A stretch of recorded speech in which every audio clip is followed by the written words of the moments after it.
G'day everyone, Simon Ashler here, and this is Health Highlights, a show about health, health professionals, and the people and the stories behind the names that we often hear about but we seldom get to meet. And today it is a great privilege to be speaking to an extremely courageous woman, Niki Cole. Niki, you had an event happen to you back in December 2014. A car was out of control, backed out of a car park and ran over Niki and had some very serious injuries. Completely changed your world, I am sure. And Niki is going to share a little bit of that story with us today. So Niki, firstly, can you tell us what happened on the 19th of December? Sure. I went to do the groceries. It was the Friday before Christmas, and school had broken up, and I was just literally walking out of the car park and out of the shopping centre, and I was walking to my car, and a lady that was a little bit older, put her foot on the accelerator, finding gear, didn't see that there was people behind her, and she hit me, and I went underneath the car. I was rolled a number of times and came out the other side, thankfully. Wow. And so was it life-threatening for you? Yes, yeah. I ended up in ICU that night. I had a severe laceration of my face and my head. I had a shoulder that ended up in front of me here, and I had quite a few fractures in my lower back. Wow. So something like that is unexpected. How did that affect your family, your business, and then your life generally? It is, you're right, it is unexpected. It's something that you never prepare for, but fortunately my husband has been an ex-motorbike rider, and we have had a fair amount of hospital visits within our family, so I was slightly prepared in what to expect with trauma recovery, but until it happens to you, you don't realise that life can be over so quickly, and so it certainly affected our family life. The last number of years have been tricky on and off. Biggest fallout probably in the relationship, in a married relationship, a lot that you can't do. I was unable to pick up my son for 5 months, and he was only 13 months, so that was traumatic for both him and I.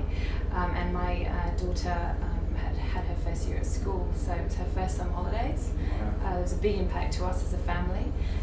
Business changed. I had a thriving chiropractic clinic in town, and I was a sole practitioner, so I was reliant on locums who have been just unbelievable to us as a clinic and as a family, and it has been a road to build up the clinic again. It was wiped out to about 30% of what it was, so financially we took a big hit in the business and personally, and it's been really a business of recovering physically and recovering in business as well.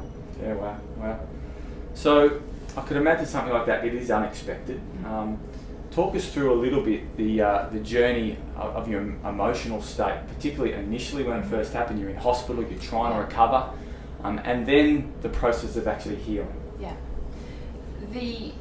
In hospital I experienced something that I've never experienced before, which was I felt tangibly carried by prayer, good intention, people's love toward me and my family, and I feel as though in the hospital I floated through that process. Obviously there were some very dark moments, there was some extreme pain, surgery, all of that was traumatic, but I did at that time feel elevated.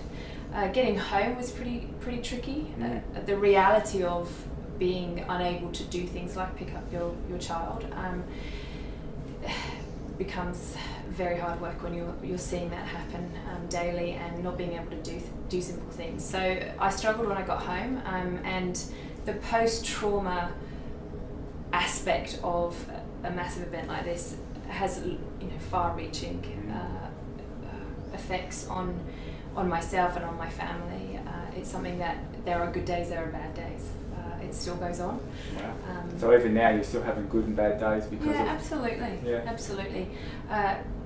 In post-traumatic stress, one of the things that they find is that the coping mechanisms are affected, and there's some days which just seemingly are breezy, and then there's other days where you just have absolutely no coping left, and you just want to crawl in a hole.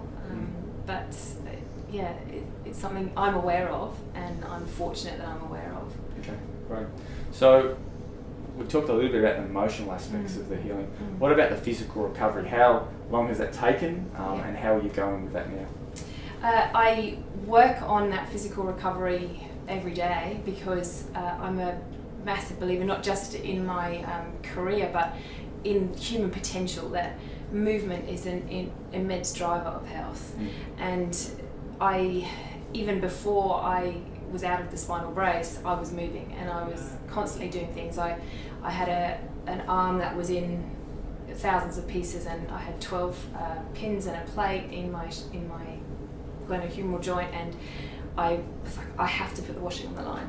The first week I got home from hospital, I have to put this washing on the line because the movement is going to drive my healing. So, and that obviously wasn't comfortable. Not at all. Yeah. Not at all. And movement still isn't comfortable for a lot of things. I'm back at work. I adjust about 12 hours a week, and for most of the time it's uncomfortable and painful. I often come home from work and virtually feel like I can't move, but I understand that pain isn't something that is to be scared of or afraid of, or that is going to damage me. When you have chronic pain, you have to realise that keeping moving and keeping going is something that actually controls that chronic pain. Wonderful, that's wonderful.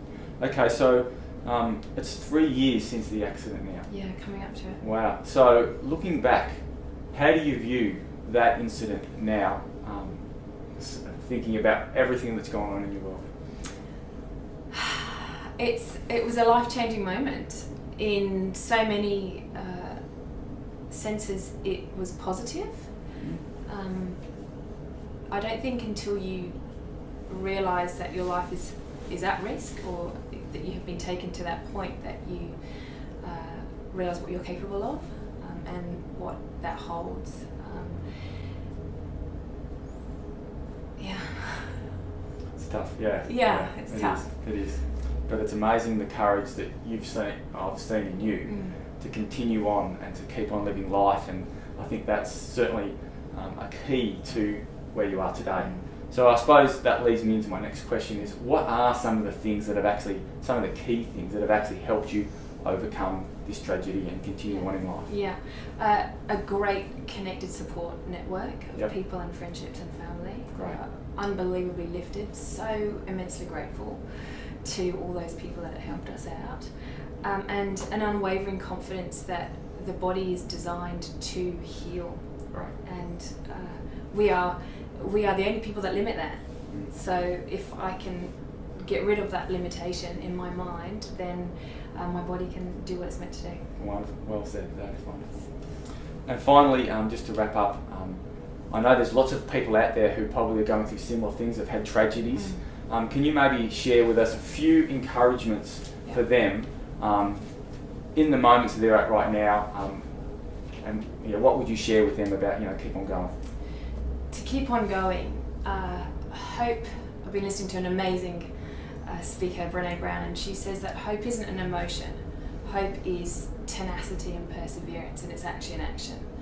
And if we can hold on to the fact that we have to be tenacious in working out recovery and working out the mental health, working out the physical health, working out the dynamic in your business and your family life, and keep on going, then really we are able to recover fully. And also for people not to be afraid of pain.